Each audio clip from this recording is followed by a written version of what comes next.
नमस्कार, मैं हूं मनोज सैनी। इंड इंपैक्ट में आपका स्वागत है। दमोह का दंगल।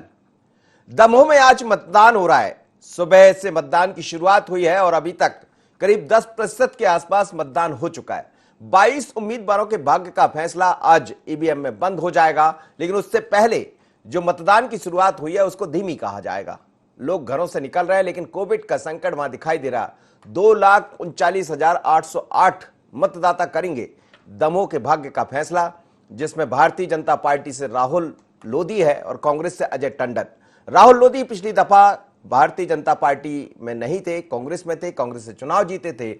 बाद में उन्होंने पाला बदल लिया, बीजेपी का दामन थाम लिया। अब वही बीजेपी के चुनाव चिन्ह कमल पर मैदान में है। काफी मेहनत की है भारतीय जनता पार्टी की तरफ से और कांग्रेस की तरफ से। कांग्रेस का अजय टंडन है, जो पहले भी 2 बार चुनाव लड़े लेकिन हार का सामना करना पड़ा। लेकिन चीजें बदली हुई है इस बार दमोह की।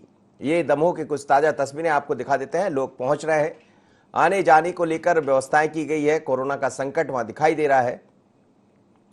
और ये देखिएगा, कल उससे पहले, मतदान से पहले कल कई तरह की खबरें दमोह से हम लोग के सामने थी, लेकिन ये तस्वीरें हैं जिसमें मास्क भी लगाया हुआ है। जो लोग मतदान कराने वाले हैं वो भी, और जो मतदान करने पहुंच रहे हैं वो भी। तो सुबह 7 बजे से ही मतदाता पोलिंग बूथ पर पहुंचे हैं और 22 प्रत्याशी चुनाव मैदान में। कोरोना संक्रमण को लेकर मतदान केंद्रों पर खास इंतजाम किए गए। मास्क पहनना बिल्कुल अनिवार्य है। मतदान केंद्र पर तापमान की जांच हो रही है। वोट देने के बाद हाथ साफ करने के लिए सैनिटाइजर, साबुन का इंतजाम किया गया है। 2 महिलाओं समेत 22 प्रत्याशी, जैसा हम कह रहे हैं, चुनाव मैदान में। लेकिन मुख्य मुकाबला राहुल लोधी वर्सेस अजय टंडन के बीच में है। चीजें बदल गई है। राहुल लोधी पिछली दफा पंजा के चुनाव पर, चुनाव चिन्ह पर मैदान में थे, इस बार कमल के चुनाव चिन्ह पर मैदान में। और सुबह से ये तस्वीरें दिखाई दे रही है। ताजा तस्वीरें वहां की। 1,15,455 महिला और 8 थर्ड जेंडर का ही मामला। कुल मतदाताओं में 80 वर्ष से अधिक उम्र के 2,647 मतदाता है। 1,028 दिव्यांग मतदाता है। और ये तस्वीरें आपको दिखाई दे रही है। पुलिस के भी व्यापक इंतजाम किए गए हैं और कई तरह की खबरें कल शाम हमें देखने को मिली थी। वहां से काफी सियासत भी गरमाई थी। चलिए, संजय हमारे साथ जुड़ रहे हैं, हमारे संवाददाता सीधे दमोह से। संजय से बात कर लेते हैं। संजय, क्या है इस समय स्थितियां मतदान केंद्र की? क्या लोगों में उत्साह दिखाई दे रहा है? दंगल में जो अहम रोल था मतदाताओं का, आज वही दिन आ गया। 17 अप्रैल है, मतदान हो रहा है। सुबह 7 बजे से मतदान प्रारंभ हो गया है। मेरे पीछे आप देख रहे हैं पिंक पोलिंग बूथ है। यहाँ पर महिलाओं के द्वारा इस केंद्र को संभाला गया है। सुबह से खासा उत्साह देखने को मिला है। शुरू के 2 घंटे में 8.4%, 8.4% जो है वो मतदान हो चुका था। अभी भी जो लगातार मतदान जारी है। चैत्र नवरात्रि की पंचमी वजह से शुरू में कुछ मतदान कम हुआ है, लेकिन अब मतदान धीरे धीरे रफ्तार पकड़ता जा रहा है। शाम तक काफी अच्छा जो प्रतिशत है मतदान का वो आ जाएगा। वहीं बीजेपी, कांग्रेस दोनों लगातार मैदान में डटे हुए हैं। दोनों ही कार्यकर्ता पार्टियों के काफी सजग यहाँ नजर आ रहे हैं। एक एक मतदाता को घर से निकालने के लिए काफी प्रयास कर रहे हैं ताकि उनके पक्ष में वोट डाल सके और वो जीत का सेहरा बांध सके। लेकिन मतदाता काफी खामोश है और इस खामोशी के पीछे जो राज छुपे होते हैं वह तो परिणाम ही बता पाते हैं। लेकिन इतना जरूर है कि दोनों ही दल में काफी कशमकश भरा ये चुनाव। बिल्कुल संजय, आप कह रहे हैं कसमकस होगा, लेकिन क्या जो कोविड के बीच में हम देख रहे हैं कोरोना का काफी संकट है, वहां पे भी संख्या में इजाफा हुआ है संक्रमित मरीजों की, तो क्या उसका असर दिखाई दे रहा है? काफी अच्छा सवाल है आपका, क्योंकि कोविड को लेकर आप भी जब तक आए थे तो लगातार देख रहे थे कि मौत का क्रम जारी था। एक साथ जो मुक्ति धाम में 6 से 7 लाश है प्रतिदिन 3 दिनों से लगातार जल रही है। अभी अभी जो प्राप्त जानकारी है, सेवानिवृत्त अपर कलेक्टर आनंद कोपरिया जो महज 1 महीने पहले ही यहाँ से सेवानिवृत्त होकर कटनी गए थे, वापस कोविड पेशेंट होने के बाद दमोह लाया गया था, लेकिन उनकी जान नहीं बचाई जा सकी। अभी कुछ समय पहले उनका निधन हुआ है।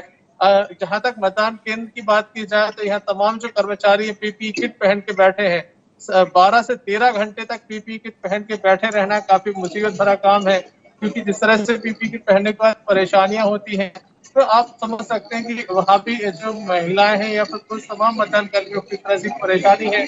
भाई मतदाता को भी काफी परेशानियां, क्योंकि ग्लव्स पहनना है, मास्क लगाना है, सैनिटाइजर का उपयोग करना है, सोशल डिस्टेंसिंग का ध्यान रखना है, भीड़ ना हो इसका ध्यान जो है वो सुरक्षा कर्मियों को रखना है। काफी तादाद में यहाँ पर जो सुरक्षा कर्मी वह भी लगाए ताकि शांतिपूर्ण तरीके से मतदान हो सके। जी जी।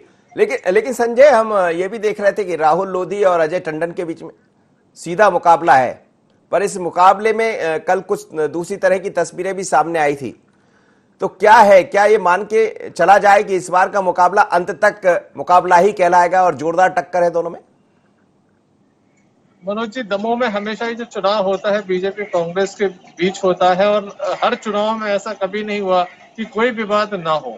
मतदान के एक दिन पहले ही विवाद हो जाता है। इस बार भी वही हुआ। एक पैसे से भरी गाड़ी रहती है, एक मंत्री की गाड़ी रहती है, उसे पुलिस सुरक्षा में निकाल दिया जाता है और बाद में ये कह दिया जाता है कि इस गाड़ी में कुछ नहीं था, जबकि मीडिया के तमाम जो कैमरे थे उसमें स्पष्ट रूप से नोट दिखाई दे रहे थे। कांग्रेस का जो आरोप था कि गाड़ी में पैसे थे, इस गाड़ी को रोका जाना था, उसमें जो पैसे थे उसकी जांच होनी जी। थी। लेकिन दमोह से जिस स्पीड में वो गाड़ी गई है और अभी तक उस मामले में केवल सफाई दी जा रही है। कहा जा रहा है कि डाक लेके वो गाड़ी आई थी, वापस चली गई है, उसकी चेकिंग हो गई, लेकिन किसकी आंखों के सामने ये चेकिंग हो गई ये तो मुझे समझ में नहीं आता, क्योंकि मीडिया के कैमरे के सामने तो गाड़ी भाग गई थी। जी जी, बिल्कुल आप ठीक कह रहे हैं संजय। ध्यान रखिएगा अपना भी, क्योंकि कोरोना का संकट है। आप भी डबल मास्क लगाइए, सैनिटाइजर का इस्तेमाल कीजिए, क्योंकि ये सब जरूरी है। आज ऐसा दौर है कि कोविड के बीच में चुनाव हो रहा है। धन्यवाद आपका। मेरे साथ इस वक्त जुड़ रहे हैं उमेश शर्मा जी है, योगेश यादव जी है कांग्रेस से, और साथ ही योगी राज योगेश जी है।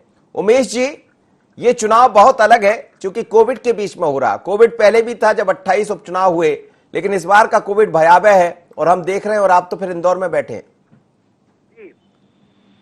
अब ये वास्तव में बहुत दुर्भाग्यपूर्ण परिस्थिति का निर्माण हुआ है कि इस क्रांतिकाल में चुनाव कराना चुनाव आयोग का आदेश है और उसको मानना हम राजनीतिक दलों की व्यवस्था है और बाध्यता है। अब ईश्वर की कृपा से अभी तक तो दमोह में सभी निर्विघ्न संपन्न हुआ है। आज मुझे लग रहा है कि मतदान है और शाम के बाद मुझे लग रहा है कि ये उहापोह की जो स्थिति है यह समाप्त हो जाएगी। इस समय तो हम सब केवल परमेश्वर से प्रार्थना कर सकते हैं कि परमेश्वर का अनुग्रह जो है वहाँ के सभी नागरिकों पर भी रहे, मतदाताओं पे भी रहे और सारे ही लोग सुरक्षित रहें और मतदान भी शांतिपूर्ण संपन्न हो जाए। जी जी, बिल्कुल आप ठीक कह रहे हैं। लेकिन क्या आपको लग रहा है, क्योंकि जोरदार टक्कर वहां कही जा रही है राहुल लोधी वर्सेस अजय टंडन के बीच में, जाहिर सी बात है आप भारतीय जनता पार्टी के यही कहेंगे, लेकिन ताकत पूरी झोंक दी थी बीजेपी ने, ये मैंने वहां जाकर देखा है।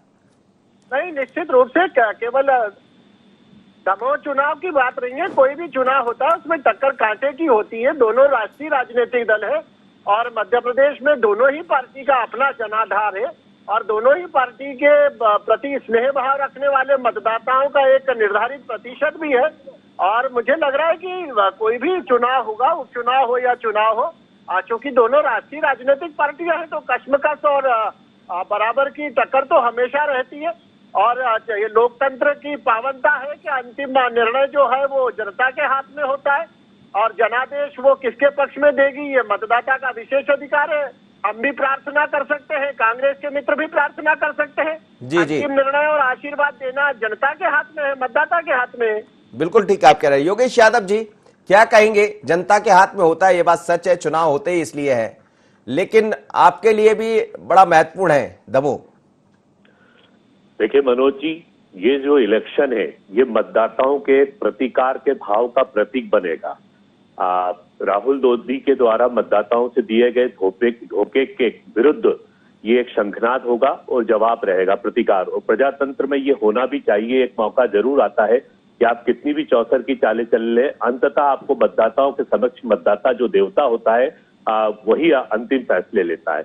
और ये इस बात का संकेत यहाँ पर आ गया है कि जिस तरीके से कांग्रेस बात को उठा रही थी वो बात बिल्कुल 100% सच निकली, कि चाहे वो मेडिकल कॉलेज के संदर्भ में हो या किसी भी वहां पर लोकल अन्य प्रॉब्लम्स के बारे में रहा, भारतीय जनता पार्टी की तरफ से धोखा ही दिया गया। और आज जो सुबह 10:30 बजे के पार 10 बजे के आसपास 8% जो क्रॉस हो गया था, मेरी मान्यता ये है कि अब चूंकि 11 बजे से लेकर 1 बजे तक चुनाव का पिक टाइम रहता है वोटिंग का, तो ये प्रतिशत बहुत जबरदस्त तक बढ़ेगा। 1 बजे के बाद फिर 3-4 बजे के बाद सेकंड वो चलेगा। तो मतदाताओं ने ये ठान लिया है कि वोटिंग हमें करना है।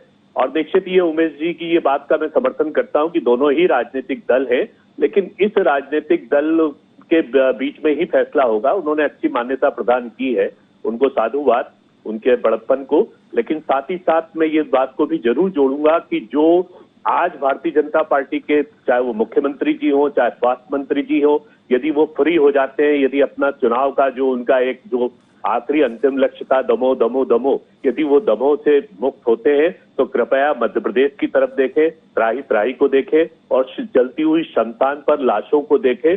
और ये जो सरकारी जिसको बोलते हैं फुगावे वाले आंकड़े प्रस्तुत किए जा रहे हैं कि जिसमें वास्तविकता और यथार्थ के धरातल पर बहुत दूरियां हैं, तो अब थोड़ा सा प्रशासन का भी कार्य करे ताकि मध्य प्रदेश के हालात सुधरे।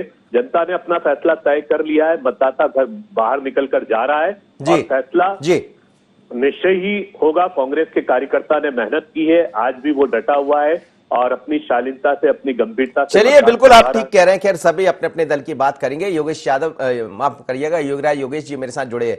योगीराज जी, ये चुनाव बड़ा महत्वपूर्ण है, प्रतिष्ठा का चुनाव है और चुनाव से पहले कई तरह की तस्वीरें भी हमें बीते 24 घंटों में देखने को मिल गई। लेकिन कोविड के बीच में चुनाव है, चैलेंज बड़ा है। करीब 8 से 10% का मतदान अभी तक हो चुका है। मतदान की अभी रफ्तार बहुत अच्छी नहीं कही जाएगी, लेकिन उम्मीद की जा रही है रफ्तार बढ़ेगी। नहीं, बिल्कुल रफ्तार 10 बजे के बाद ही बढ़ती है। और एक और बात है कि चूंकि अभी मतलब कोविड का संकट काल तो चल ही रहा है, दूसरा क्या इस समय नवरात्रि का सीजन भी चल रहा है, तो कई लोग इस समय नवरात्रि की पूजा अर्चना में भी लगे रहते हैं। तो मुझे ऐसा लगता है, जैसे योगेश यादव जी ने भी कहा कि 1 बजे तक मतदान तेजी से होगा और मुझे ऐसा लगता है कि शाम तक बहुत अच्छा मतदान होगा दमोह, क्योंकि प्रशासन के इंतजाम भी बहुत अच्छे। और दूसरा क्या है कि दोनों उम्मीदवारों ने जितनी मेहनत की है और दोनों राजनीतिक दलों के नेताओं ने जितना वहाँ माहौल बनाया है, तो लोगों में उत्साह का वातावरण तो पैदा हुआ है। लोग उत्साहपूर्वक घरों से बाहर निकल रहे हैं, वोट डाल रहे हैं। और मैं तो उम्मीद करता हूँ कि जैसे सभी जगह मतदान प्रतिशत बढ़ता है, तो हालांकि अभी संकट का समय, लोग सुरक्षा के साथ, सावधानी के साथ मतदान करें और मुझे लगता है कि शाम तक मतदान का प्रतिशत भी बढ़ेगा। जी जी, उमेश जी, ये चुनाव महत्वपूर्ण इसलिए भी हो जाता है कि राहुल लोधी कांग्रेस को छोड़कर भारतीय जनता पार्टी का दामन थामे, लेकिन वहां टिकाऊ और बिकाऊ का मुद्दा कांग्रेस ने जमकर उठाया और 28 में भी उठाया था। लेकिन यहां चीजें कुछ अलग है। कल भी जो घटनाक्रम देखने को मिला, जिसमें एक वाहन सामने आया, उसमें पैसे थे नहीं थे, बाद में भारतीय जनता पार्टी की तरफ से सफाई भी आई, भूपेंद्र सिंह जी ने भी सफाई दी। लेकिन क्या ये सब मुद्दे काम करेंगे इस बार चुनाव? मनोज जी, मैं योगेश जी को सुन रहा था, वो मेरे बहुत ही विद्वान मित्र हैं और मैं कांग्रेस में बहुत कम प्रवक्ता ऐसे जिनको बहुत सम्मान की दृष्टि से देखता हूँ, उसमें योगेश जी अग्रगण्य में है। अब योगेश जी ने कहा कि प्रतिकार का चुनाव है। योगेश जी की यही भाषा 28 सीटों पर जब उपचुनाव हुआ था तब भी थी। तब भी उन्होंने कहा था कि ये चुनाव प्रतिकार का चुनाव है, ये चुनाव धोखेबाजों को सबक सिखाने वाला चुनाव है। ये जो चुनाव है, चुनाव के अंदर जनता निर्णय करेगी कि जिन लोगों ने सरकार को असामयिक और अस्वाभाविक रूप से गिराया उनको दंडित किया जाएगा। अब वही सारे जुमले योगेश भाई अभी फिर दोहरा रहे हैं।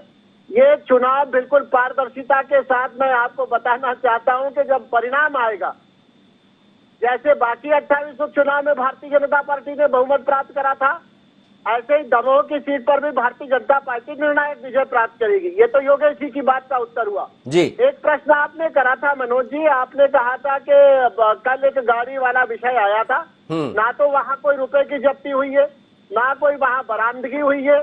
और मंत्री भूपेंद्र सिंह जी ने तो स्वयं स्पष्ट कराया कि वे उस समय दमोह में मौजूद नहीं थे, पिछले 2 दिनों से मौजूद नहीं थे। तो एक वातावरण खड़ा करना, चुनाव के अंदर एक प्रोपेगेंडा खड़ा करना और मतदान के 1 दिन पहले ऐन समय पर आकर एक इस प्रकार का वितंडावाद खड़ा करना और ये करना कि धनबल के आधार पर चुनाव लड़ा जा रहा है, तो ये राजनीति के हथकंडे बहुत पुराने हो चुके हैं और जनता इनको बहुत भलीभांति समझ रही है। लेकिन ये हथकंडे बदलते नहीं है उमेश जी। नहीं, इस हथकंडे, ये केवल आरोप का हथकंडा है मनोज जी, आरोप का हथकंडा है। कोई 1 रुपए की भी बरामदगी हुई है वहां पर? कोई बरामदगी नहीं हुई है। केवल एक वातावरण का निर्माण अजय टंडन जी ने करा। वे प्रत्याशी है, स्वयं जाकर वहां पर खड़े हो गए, उन्होंने हो हल्ला मचाया, प्रशासन पर दबाव बनाया और बेबुनियाद आरोप लगाया और उसके अंदर कुछ नहीं निकला, फालतू की लकीर पीटने वाला काम था। तो लेकिन ये चुनाव उमेश जी, आप जयंत मलैया के बिना भी लड़ रहे हैं। जयंत मलैया जी सहयोग कर रहे हैं उसमें, मेरी उनसे बात हुई थी, लेकिन अभी तक वो चुनाव लड़ते रहे। भारतीय जनता पार्टी का एक स्वभाव आपको भी मालूम है और हमारी अपनी कार्य पद्धति होती है कि यहाँ पर व्यक्ति सदैव गौण होते हैं। मनोज जी, हम एक विचार आधारित राजनीतिक संगठन के कार्यकर्ता हैं और जो एक बार इस विचार के लिए आ जाता है, परम पूज्य गुरुजी ने एक बहुत अच्छी बात करी थी कि एक बार भी जीवन में अगर किसी ने ध्वज प्रणाम कर लिया तो वो जीवन भर स्वयं सेवक वृत्ति से बाहर नहीं आएगा। जयंत जी हम सबके मार्गदर्शक नेता हैं, वरिष्ठतम नेता हैं और जयंत जी समेत पूरी भारतीय जनता पार्टी ने वहां जान लगाई है। जी योगेश यादव जी, योगेश जी, हमेशा कोई काल्पनिक हथकंडे नहीं अपनाती है कांग्रेस। जो भी काल्पनिक नहीं, एक दस्तावेजी प्रमाण पत्र। इसका मतलब ये उमेश जी कि आपका इलेक्ट्रॉनिक मीडिया झूठ बोल रहा है, आपका प्रिंट मीडिया झूठ बोल रहा है। जिस जगह गाड़ी का पूरा कथानक ये बता देना चाह रहा हूं कि गाड़ी को लेकर वहां प्रशासन के सहयोग से एकदम दौड़ाया गया। हमारे कार्यकर्ता पूछे, नोटों की गड्डियां 500-500 रुपए की उसमें नजर आई है। उसके बाद आपके ड्राइवर को गाड़ी लेकर एकदम भगाया गया, एक जंगल में ले जाकर गाड़ी जब्ती के पहले उसको साफ किया गया। ये सब हथकंडे भारतीय जनता पार्टी प्रशासन के सहयोग से अपनाती आई है। लेकिन कोविड के होने के बाद आपका प्रत्याशी जनता के बीच में घूम रहा था, ये भी तो बड़ा सवाल है। नहीं, जनता के बीच में नहीं। आप तो चूंकि आप फील्ड में तो रहना एक प्रत्याशी को मालूम है, लेकिन वो अपने मापदंड का पालन कर रहे थे, दूर थे और उनको सूचना मिली थी कि भारतीय जनता पार्टी के भूपेंद्र सिंह जी नोटों का बंटवारा कर रहे हैं और ये बात प्रमाणित है। अब वो वहां भूपेंद्र सिंह जी नहीं है, अपने हाथ में नहीं है। जब उनकी गाड़ी है ये प्रमाणित हो चुका, उनके नोट है ये प्रमाणित हो चुका, जंगल में ड्राइवर गाड़ी लेकर क्यों भेजा, ये बहुत बड़े मैटर है। लेकिन इससे ये कांग्रेस को क्या लग रहा है, क्या इन सब का लाभ मिलेगा कांग्रेस को? कांग्रेस का इसलिए कि जनता महसूस कर रही। आप जनता को इतना बेवकूफ और इतना वो ना समझे, जनता प्रतिकार करेगी। जनता देख रही है कि जिस राहुल लोधी के लिए हम पंजे पर वोट देकर आए थे वो आज धोखेबाज होकर कमल पर हमें मोहर लगाने के लिए आग्रह कर रहे हैं। तो क्या जनता को आप क्या समझते हैं, क्या कठपुतली समझते हैं? जनता का एक विचार होता है, एक मापदंड होता है। और मैं प्रतिज्ञा के साथ कहता हूं कि जैसे अभी उमेश जी कह रहे थे ना कि जिसने एक बार ध्वज को प्रणाम कर लिया, मैं बोलता हूं आजादी के पहले और आजादी के बाद जिसने अपने भारत माता को प्रणाम कर लिया स्वतंत्रता सेनानी के रूप में, या भारत माता को प्रणाम कर लिया इस देश के लिए, वो भी अपनी प्रतिबद्धता और अपने विचार नहीं बदलता। और ये परिणाम बताएगा, ये परिणाम आपको स्पष्ट करेगा कि आने वाले समय में कांग्रेस का परचम लहरा। क्योंकि कांग्रेस का प्रतिबद्ध साथी जिसने पंजे पर मोहर लगाया है, जिसकी आत्मा में कांग्रेस आत्मसात है, वो अपने मां की मानिंद बांधकर चलता है और यही जोश और यही खरोश है।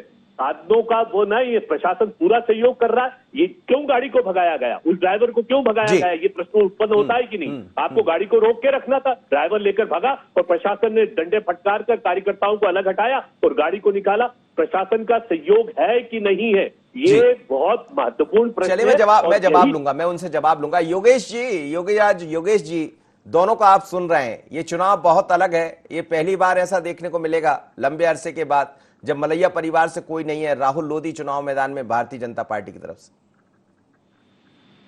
देखो मनोज जी, यदि पर्टिकुलर यदि दमोह की बात की जाए तो दमोह का चुनाव बहुत आसान नहीं है। जितना शुरू में लग रहा था ये एक पक्षी चुनाव, वैसा एक पक्षी चुनाव बिल्कुल नहीं है।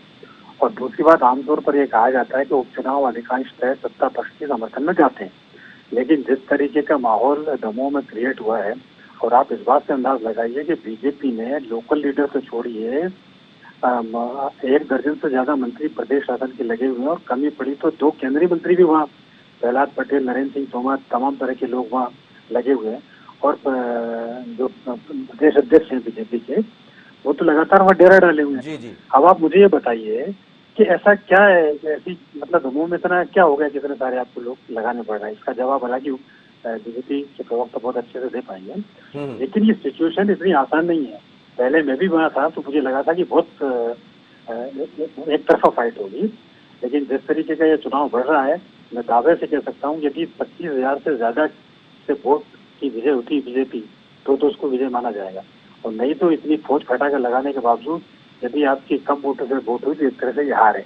दूसरी एक और चीज मैं आपको बताना चाह रहा हूँ, उसका पॉलिटिकली यदि आप एनालिसिस करो, दमोह का पूरा चुनाव दो कास्टों पर डिपेंड किया है। एक तो लोधी वोट वहाँ सबसे ज्यादा है और दूसरे ब्राह्मण वोट सबसे ज्यादा है। कांग्रेस ने चूंकि वहाँ ब्राह्मण ही उम्मीदवार उतारा है और लोधी वोटों में सेंध लगाने के लिए लोधी के 4 प्रत्याशी वहाँ खड़े हैं। मतलब बीजेपी के कैंडिडेट तो लोधी के हैं, इसके अलावा भारतीय चेतना शक्ति पार्टी के उम्मीदवार है वहाँ से। वो लोधी हैं, जी, एक जी। निर्दलीय लोधी लड़े हुए हैं। हाँ, हाँ। तो कुल मिला के वहाँ जो बीजेपी जो आश्रित थी लोधी वोट बैंक पर, उसमें जबरदस्त तरीके से सेंध लगी हुई है। जी तो उमेश जी, चुनाव बड़ा उमेश जी दिलचस्प पूरी होगा। ताकत आपने लगाई है उमेश जी, ये बात सच है। और भारतीय जनता पार्टी खैर कहती है कि छोटा चुनाव हो या बड़ा चुनाव जीतना हमारा मकसद होता है, लेकिन इतनी ताकत के बाद भी मुकाबला वहां रोचक तो दिखाई दे रहा है। मनोज जी, मैं योगीराज जी की बात से सहमत हूं कि हमारे सभी बड़े नेताओं ने वहां ताकत लगाई है और लगाना भी चाहिए। ये लोकतंत्र की स्वाभाविकता है। हम एक राजनीतिक दल के रूप में काम करते हैं और जो भी राजनीतिक का इकाई होती है, उस राजनीतिक इकाई का अंतिम ध्येय ये होता है कि वो सत्ता प्राप्त करके जनता की सेवा करे। और सत्ता प्राप्त करने की प्राथमिक सीढ़ी होती है कि उसका प्रतिनिधि चुनाव जीते। तो हम अपने प्रतिनिधि को चुनाव जिताने के लिए, चूंकि प्रदेश अध्यक्ष जी का योगीराज जी ने उल्लेख करा, वो भारतीय जनता पार्टी के अभिभावक हैं, हमारे सेना नायक हैं, संरक्षक हैं, तो स्वाभाविक रूप से ये चुनाव उनके नेतृत्व में लड़ा जा रहा है। तो कोई भी चुनाव होगा, छोटा हो या बड़ा चुनाव हो, चुनाव होता है। और अंतिम समय तक मैं कह रहा हूं कि जो जनता होती है, जनादेश देने का निर्णय उसके पास सुरक्षित होता है। तो स्वाभाविक रूप से हमने अपनी पूरी ताकत वहां पर झोंकी है। और जो माननीय योगीराज जी भाई साहब एक विश्लेषण जातिवाद के आधार पर कर रहे थे कि लोधी समाज का वोट है, ब्राह्मण समाज का भी वहां पर वोट है, ये सत्य हो सकता है, होगा भी। मैं वहां दमोह की बहुत ग्राउंड लेवल रियलिटी से ज्यादा नहीं है नहीं जी हूं। जी जी। हाँ, मैं मानता हूँ ना, मैं उसको इनकार भी नहीं कर रहा हूँ। मैं तो ये कह रहा हूँ कि मेरी जानकारी वहां पर उतनी नहीं है ग्राउंड लेवल रियलिटी की। पर एक जानकारी मुझे बहुत प्रामाणिकता के साथ है कि भारतीय जनता पार्टी कभी कास्टिज्म की राजनीति में विश्वास नहीं करती है। हम कभी जाति आधारित राजनीति में विश्वास नहीं करते। हमारा टिकट देने का मापदंड ये नहीं होता है कि वो उम्मीदवार फला जाति का है। ये एक संयोग हो सकता है कि राहुल लोधी जो है वो लोधी जाति से आते हैं और लोधी जाति का मतदाता वहां पर है। पर इसका कतई भी अभिप्राय ये नहीं है कि भारतीय जनता पार्टी ने ये सियासत में उमेश जी कहने में सब अच्छा लगता है, है। लेकिन आप भी जानते हैं, आप तो बहुत साफगोई से बात करने वाले व्यक्ति है, मैं आपको जानता हूं, लेकिन ये आप भी जानते हैं कि यार क्या होता है। जी योगेश यादव जी, एक छोटी सी टिप्पणी आपकी। चुनाव का नतीजा आएगा और कांग्रेस के पक्ष में आएगा, लेकिन साथ ही साथ इस बात का भी प्रजातंत्र में एक नया अध्याय खुलेगा कि आप यदि सिर्फ राजनीति में चुनाव को ही अपना आधार मानते हैं तो ऐसी पार्टी का बहिष्कार किया जाएगा। भारतीय जनता पार्टी के मंत्री, मुख्यमंत्री, स्वास्थ्य मंत्री, जिस तरीके से इन लोगों ने एक परिचय दिया असंवेदनशीलता का, संपूर्ण मध्य प्रदेश के कार्य को दरकिनार करके, प्रथम कर्तव्य को दरकिनार करके, तो आज उसका जवाब मिलेगा। दमोह की जनता कांग्रेस के पक्ष में मतदान करेगी और यही निवेदन है कि मुख्यमंत्री जी अब आंख खोल लीजिए, स्वास्थ्य मंत्री जी आंख खोल लीजिए। मध्य प्रदेश की हालत बहुत खराब होती जा रही है और मध्य प्रदेश वासियों की विडंबना हो गई है कि आपकी सरकार है और आप सरकार बनकर किस तरीके से चिताते हैं, ये एक दुर्भाग्यपूर्ण स्थिति है मध्य प्रदेश। जी योगेश जी, एक छोटी सी लास्ट टिप्पणी, क्या लग रहा है आपको वास्तव में जब परिणाम होंगे तो परिणाम उसी तरह से दिखाई देंगे जैसा मुकाबला वहां दिखाई दे रहा है? हाँ देखिए, फाइट बड़ी तगड़ी है, नेक टू नेक फाइट है और बड़ा इंटरेस्टिंग रोचक बड़ा मुकाबला, क्योंकि चूंकि क्या है अभी सारे के सारे नेता फुर्सत में, तो कांग्रेस और बीजेपी दोनों की तरफ से वहां लगे हुए हैं। तो देखना यही कि मार्जिन कितना रहेगा, ये चलिए बहुत बहुत धन्यवाद आप सभी मेहमानों का। देखना यही होगा कि इस चुनाव में मार्जिन कितना होता है, कौन कितने मार्जिन से जीतता है। लेकिन ये चुनाव बड़ा दिलचस्प भी है और बड़ा चैलेंज भरा भी है, क्योंकि कोविड ऐसा पहले कभी हमने नहीं देखा। पिछली दफा भी था 2020 में, लेकिन इस बार कुछ अलग तस्वीरें हैं, भयावह तस्वीरें हैं। लोग डरे हुए, सहमे हुए, कितने लोग घर से निकलेंगे। हम तो यही कहेंगे कि मतदान है, मतदाता, आपका मतदान करना आपका सबसे बड़ा अधिकार है। आप घर से निकलिए, मास्क लगाइए, सैनिटाइजर का इस्तेमाल कीजिए, दूरी बनाकर चलिए और जैसे ही बाहर आए फिर सैनिटाइजर का इस्तेमाल कीजिए। मतदान करना भी जरूरी है, पर अपना ध्यान रखना भी उससे ज्यादा जरूरी है। चुनाव दिलचस्प है, चैलेंज है, लेकिन इसके बीच में दमोह के दंगल में कौन बाजी मारेगा, नजर इस पर रहेगी। और ताजा खबरें देखते रहिए आप चुनाव से जुड़ी। मुझे दीजिए इजाजत, बने रहिए आई न्यूज़ पर।